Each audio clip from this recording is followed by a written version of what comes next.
Құралай салқыны. Есіңізде ме, сәуірдің 5-7 аралығында ай тоғысады. Осыдан кейін 5 қонақ басталады.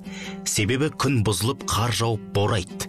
5 қонақ аталуы кезінде 5 адам күн жылынды екен деп ауылдарға қыдырып, аяғында үйіне қайтарда қар, боран, суық болып, 5-еуі үсіп өлген екен.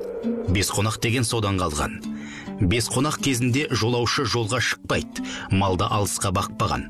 5 қонақ әр өңірде климатына қарай әрқалай болады. 5 қонақ кезінде киіктерде көбею процесі болады. Ұрғашы киіктерге текті тұқым көбейту үшін ер, қанаты мықты, тегі мықты киіктер ғана тұқым салатын уақыт. Міне, алдымызда Құралай салқыны келе жатыр. Ол 19-ы, 20-сы, 21 мамыр 3 күн болады. Киіктер лақтарын туып далаға, шыңғылдың арасына тастап кете береді. Жылда осы күндері қатты суық болады. Оның себебі Алла құдіретінің кереметі ауа райын суытады. Киіктің баласы тезірек орнынан тұрып жүгірсін деп. Ғажап. Киіктер бір жолмен жүреді, картаға сызғандай. Оның себебі даладағы бір киіктер туып, тастап кеткен лақтарды екіншілері емізіп кетеді. Одан үшіншілері емізіп кетеді. 3 күн ішінде аяғынан нық тұрған киіктің лақтары келесі киіктермен еріп кете береді.